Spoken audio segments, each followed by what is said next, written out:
I packed his bag myself. I folded every shirt with the same care I once made my wedding flowers, and I ironed the one he would wear to her apartment that night. I chose the gift he was going to hand her because I refused to let the last evening of my marriage turn ugly. I told myself that if I finally stopped being difficult and released him without tears, the man I loved might remember me with kindness. I never imagined that by Christmas morning, a man the whole city feared would find me and tell me I was the only person in that marriage who had been lied to. The house had never looked more like a photograph and less like a home. I had spent the day tying cedar and white ribbon along the staircase, lighting candles against the early dark, and setting a table no one would ever sit down to enjoy. Daniel moved through rooms the way a guest does, glancing at the tree without really seeing it. He was a luxury property consultant, 36 years old, practiced at selling people the rooms they hoped would change their lives. He checked his watch more often than he looked at me. I kept arranging flowers because my hands needed something gentle to do while my chest tightened around a question I had been too afraid to ask for months. Once, years ago, he would come home early just to watch me work, and we would talk until the lights in my studio were the only ones still burning on the whole street. He used to say my arrangements were the reason his clients hired him back. Somewhere along the way, the speaking had stopped first, then the lingering, then the way his eyes used to find mine across a room. By this Christmas, he had become a man more excited about leaving our house than returning to it, and I no longer needed anyone to explain to me why. Her name was Marissa, and I knew it before Daniel ever said it because I had long ago learned to read him in the smallest things.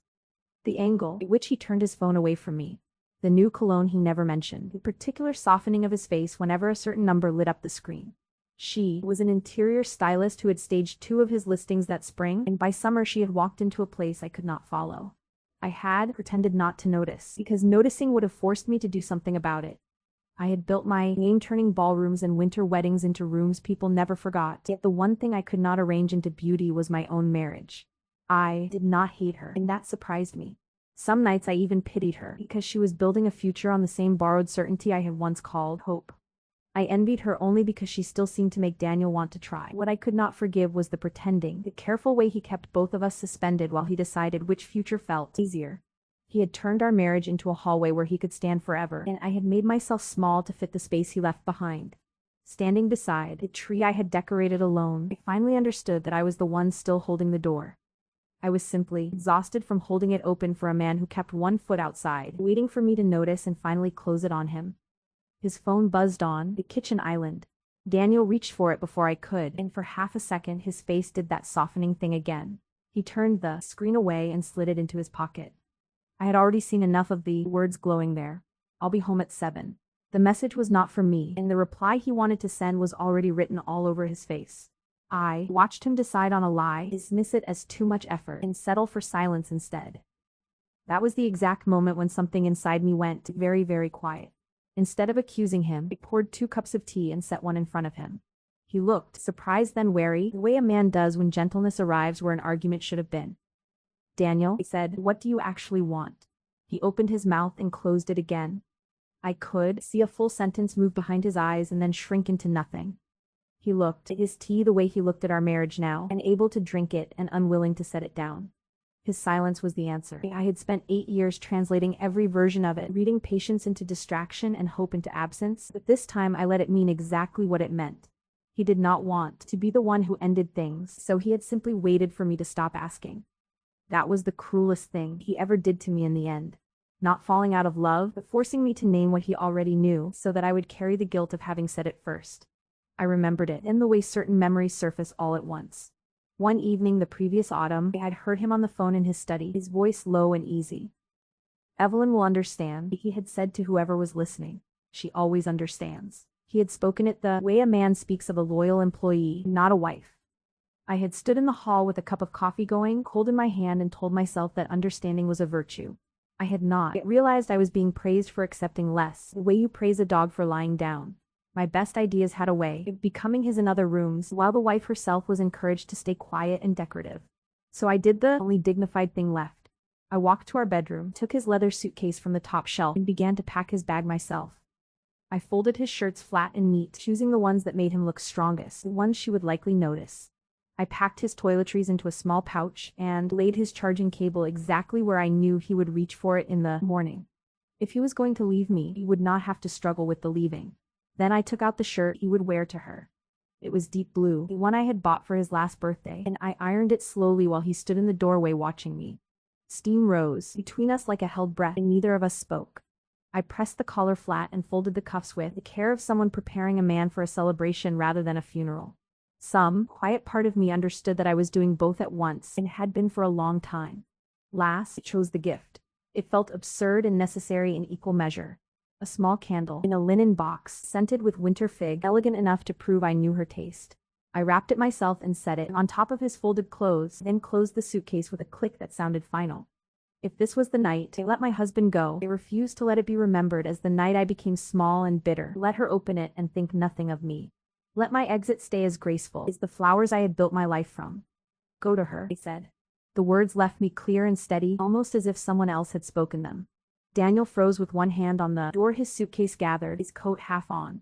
He turned to look at me as though he had expected weeping accusations, finally something he could push against. I gave him none of it. His mouth worked around a question he could not form, so I answered the only one that mattered. You wanted freedom, I told him. Now you have it. He opened his mouth, then closed it, and in that small defeat I saw the man I had married for the first time in years. Part of me wanted to throw my arms around him and beg him to choose me. I did not. I stood in the doorway with my hands loose at my sides and watched him walk to the car. I watched the taillights bleed red against the falling snow, and I watched the space where our life together had been curve out of the driveway and disappear into the dark. I did not cry, not yet. Grief is strange that way. The body sometimes needs to count what has been lost before it will let the tears reach the surface. I walked back inside, through rooms that suddenly felt enormous, past the tree shining its useless light into the empty house. The quiet was so complete I could hear the refrigerator humming 2 rooms away. I had spent a whole year preparing for the possibility that he would leave. I had not prepared for the truth that I had already been gone for a long time. I changed into jeans and a sweater, pulled one small suitcase from the hall closet, and packed almost nothing. A change of clothes, my toothbrush, the worn notebook where I kept my more honest designs. I left the dresses, the jewelry he had given me, the framed photographs on the stairs, because I could not carry reminders across the city with me. Then I wrote him a note and laid it on the kitchen island beside the cold cup of tea. 3 words only. I went somewhere I used to be happy. An hour later I was driving north away from the city lights and into the hills toward a guest house I had found once by accident during the worst winter of my 20s. It was called the Furlight, and it sat behind a wall of pines at the end of a road that barely existed beneath the snow. I had gone there alone after my father died, when I needed a place that asked nothing of me. I had not been back since, but my hands remembered the turns the way they remember arranging peonies, without thought and without error. The owner recognized me, and that almost undid me. She was a small woman with white hair and the kind of eyes that had seen enough grief not to be startled by it. She did not ask why I was alone on Christmas Eve. She simply handed me the key to the last private cottage, pressed a little jar of honey into my hand without explanation, and told me the fire was already laid. I thanked her, carried my one small bag down a snow-dusted path, and when I shut the door behind me, I turned off my phone. Inside the suitcase, tucked into the lining where I had not noticed it, I found an old photograph. Daniel and I together, sunburned and laughing on a beach somewhere, years before the city and the silent dinners and the other woman. I stared at it for a long time, trying to locate the version of myself who had believed that morning would last forever. That was when the tears finally came, not loud, just steady and hot down my face.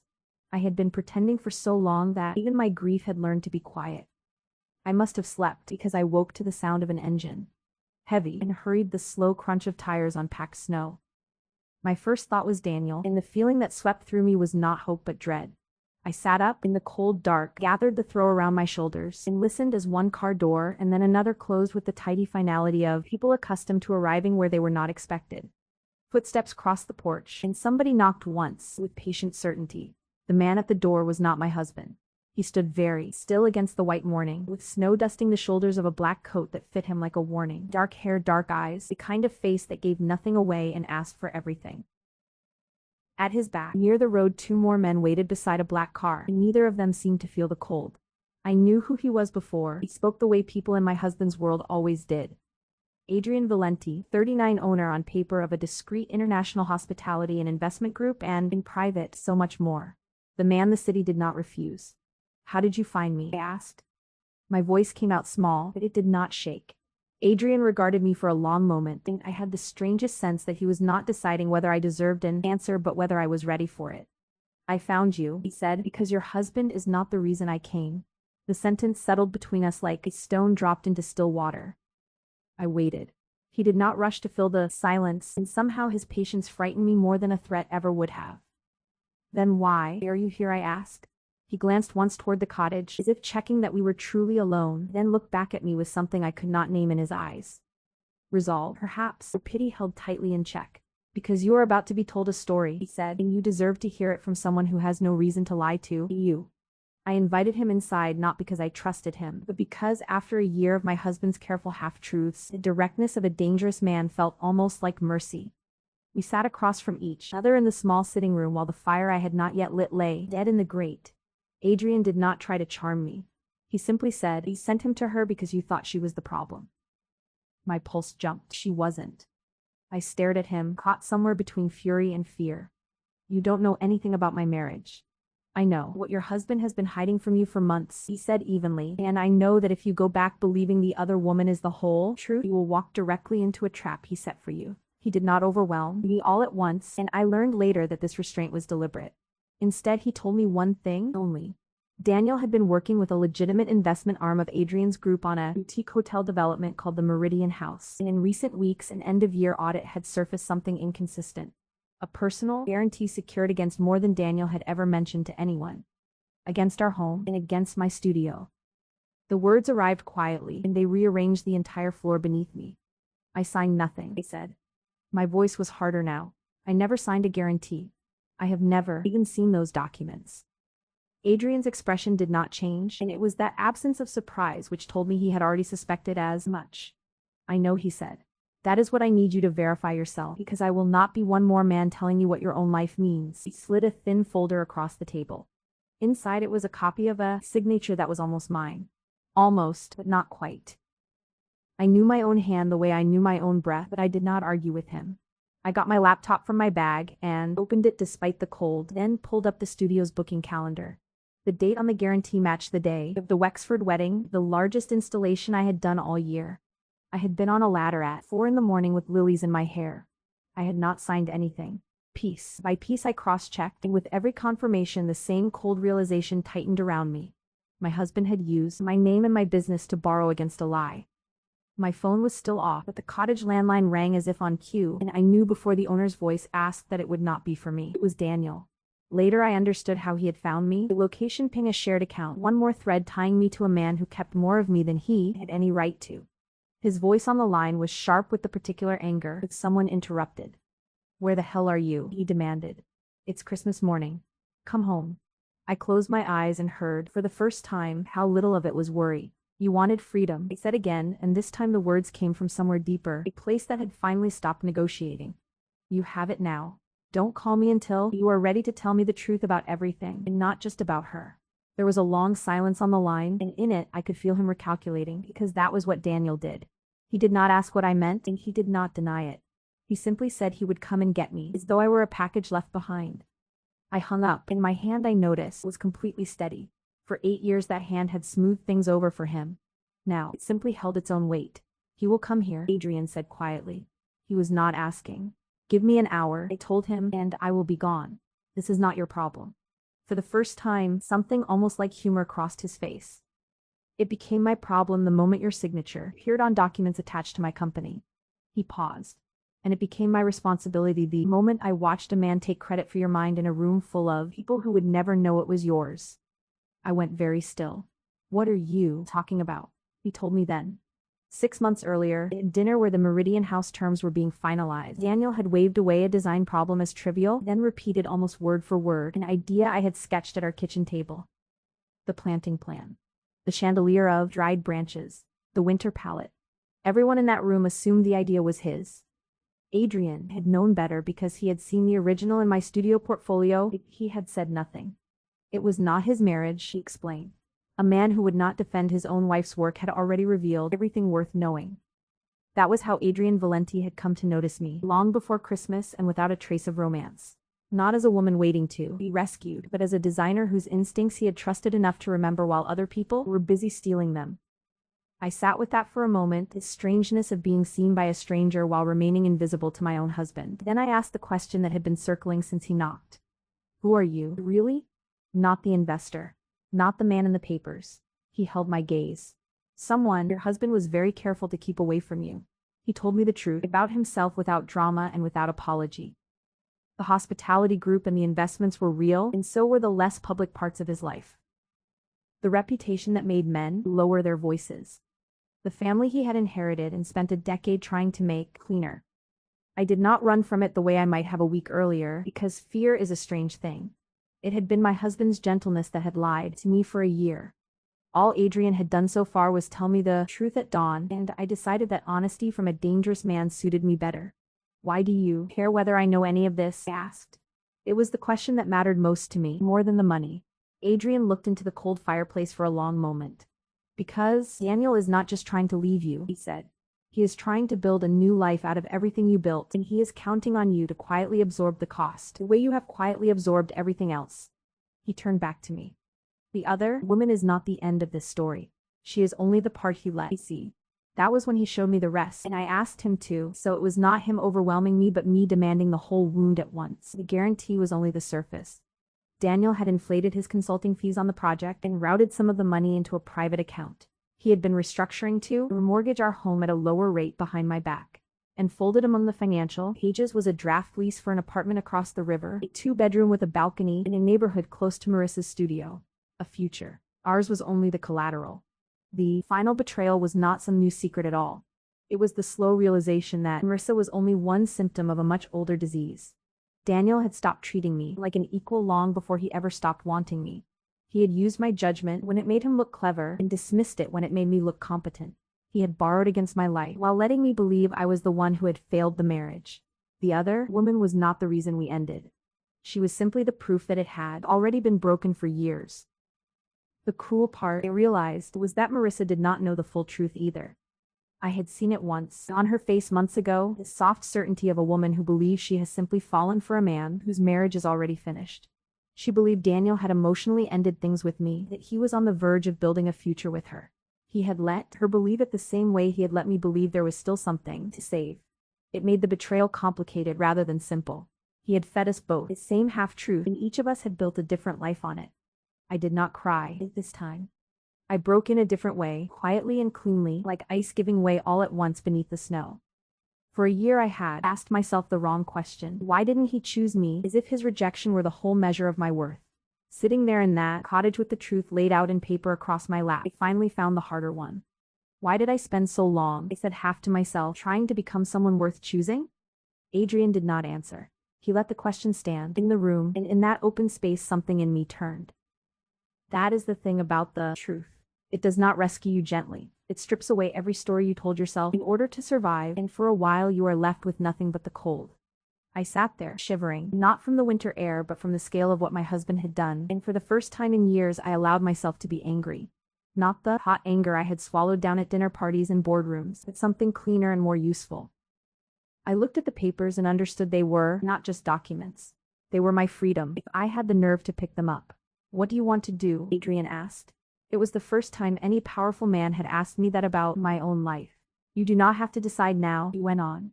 I will leave if you want to be alone, and you never have to speak to me again. I looked at him, this man who could make executives fold with a single phone call, offering me the one thing my husband never had. An exit that did not come with a debt. You drove through the night in the snow just to tell me this, I said. Why not send someone? He was quiet for a beat. Because you deserved to be told to your face. I did not want a rescuer. That was the first thing I made clear to him and to myself. But I did want the truth, and I wanted to act on it while it was still hot in my hands. So I made a plan in that cold little room, and I made him listen to it. I would download every studio record I had, every invoice, every signed contract. I would call my own attorney, not Daniel's, and I would protect the business I had built from the position of a woman who had done nothing wrong. If Daniel wanted a clean exit into his new life, he would have to build it with his own name. Adrian listened without interrupting, and when I finished he did something I was not expecting. He did not tell me I was brave, and he did not tell me what he would do in my place. He simply said, I know a forensic accountant who works alone and asks no questions. I can give you his number, or I can book you the first quiet train south and disappear from this entirely. The choice is yours. I stared at him. That, more than anything, told me he was not there to trap me. He had driven through the night, only to place the decision back into my hands and then to leave it there. I chose the accountant. I also chose to go home, but not yet, and not the way Daniel wanted. Adrian left me his number on a plain card with no company name beneath it and walked back out into the snow while the morning was still new. Before he stepped into the car, he turned once, and the look he gave me was not hope or affection or anything so simple. It was recognition. The look of a person who had once been handed a truth that broke him and who had to decide what kind of person he would become. Then the car slid away into the white. The next 2 days were not a romance. They were a reckoning. I kept my phone off and worked from the cottage, reconstructing every account I had ever shared with Daniel, pulling statements I had signed without reading and contracts I had trusted him to explain. The forensic accountant Adrian had recommended was a quiet man who did not flatter me, and I liked him for it. He confirmed what the folder had suggested, and worse. The guarantee was a forgery, clean enough to pass casual review, built from a scan of my signature lifted from an old joint tax filing. My own name, harvested by my own husband. I did not forgive him the way I once might have, instantly, and to keep the peace. The woman who would have done that was still somewhere inside me, and I had to decide, minute by minute, not to let her run the show. I made lists. I made calls. I put the studio into a structure Daniel could not touch and sent documents to a lawyer whose name I had found entirely on my own. Every action felt like reclaiming a room of myself, one drawer at a time. Beneath it all, quiet and uninvited, there was Adrian's voice in my memory. You deserve to be told to your face. And beside the paper sat the little jar of honey from the guest house, and touched a small sweetness I had earned simply by walking away. Daniel came looking for me, of course. He missed Christmas dinner with whoever asked, and by the second day he was calling my sister, my studio manager, anyone who might know where I had gone. I let the calls ring. My sister called me first, her voice threaded with worry, and for once I did not lie to protect him. I told her, in the plainest words I had, what he had done, and the silence on her end told me she had suspected for years. You were never the difficult one, she said. That one sentence, from somebody who remembered who I used to be, put steel behind the rest of my choices. There was a version of this story where I went home early and let him explain, and I felt the pull of it, the old habit of making myself available for his comfort. But the papers spread across, the cottage table said otherwise. So I stayed in the snow and let him sit inside the silence he had once used against me. I let him live for 2 full days with the unfamiliar weight of an unanswered question. It was the first time in our marriage that I had ever been the one who was hard to reach, and I wanted to make sure it would not be the last. On the morning of the 3rd day, I drove home through thin gray light. The city looked smaller than I remembered, or perhaps I had grown in the days away. Adrian had offered to send a car and I had refused, because this was the one drive in my life I needed to make alone. I parked in our driveway between the bare trees and looked at the house where I had spent 8 years becoming smaller. Then I walked inside, and Daniel was waiting, and he looked at me like a man who had finally noticed he had lost something he never once thought would leave. He expected me to negotiate. I could see, in the way he stood, in the rehearsed softness of his opening words, in the file he had laid out on the dining table like a man preparing a settlement rather than a marriage. He had spent days organizing the version of this story in which I came back. He would manage my anger the way he managed a difficult client, and eventually I would fold, because that was what I did. Evelyn, he began, I know this looks bad, but if you will just sit down, we can figure out what is best for both of us. I did not sit down. You forged my signature, I said. The words were not loud, and that seemed to unnerve him more than shouting ever would. You used our home and my studio to cover debts you never mentioned. You inflated your fees, and you leased an apartment across the river while I was still buying you Christmas gifts. He opened his mouth, and I watched the denial form and die on his lips. It wasn't meant to involve you, he said at last, and the absurdity of it hung in the air between us. I almost laughed. 8 years of my life, and he spoke as though I had been accidentally caught in the machinery. It was all meant to involve me, Daniel. That is the point. I set my own folder down beside his on the table. The other woman was never the problem. She is only the part you hoped would distract me from the part that was actually unforgivable. He flinched at that word, and I watched a man built entirely from careful exits discover he had run out of them. I made a mistake, he said. You made a plan, I corrected him. A mistake is one bad night. You spent months constructing a future, in which I quietly disappear into the cost of it. For a long moment we simply looked at each other. 2 people who had shared a bed and a name, and 1,000 ordinary mornings, now standing on opposite sides of a table that had once held our dinners. I felt the pull again, the old ache, the urge to soften the blow so that he would not hurt. And then I let it go. Not because I had stopped loving the man, but because I finally loved myself enough to stop paying for the privilege of being his. I am not here to negotiate, he said. I am here to end it cleanly, on my terms starting today. I told him what would happen next, and I said it with the same calm I brought to impossible installations, the calm of someone who has read the plans and knows exactly how much weight each wall can bear. My attorney would handle the forgery, and the accountant would recover the money. The studio was already beyond his reach, and the house would be sold or settled by people who did not love either of us enough to lie about its value. Daniel listened with his face going gray, and for the first time in our marriage, he had nothing clever left to say. You cannot just decide this unilaterally, he said at last, and there it was, the whole of him in 5 small words. Even now, at the end, he thought the problem was that I had finally stopped letting him decide for me. I am not deciding unilaterally, he said. You decided 6 months ago, the day you forged my name. I am only finally agreeing with you. I reached for my coat. On Christmas Eve, I thought I was sending you to the woman you loved. This morning I realized I was sending myself away from the woman I had become. The silence that followed was the truest thing we had shared in years. He started toward me then, not with anger, but with the practiced desperation of a man watching his last exit. Close and I held up one hand.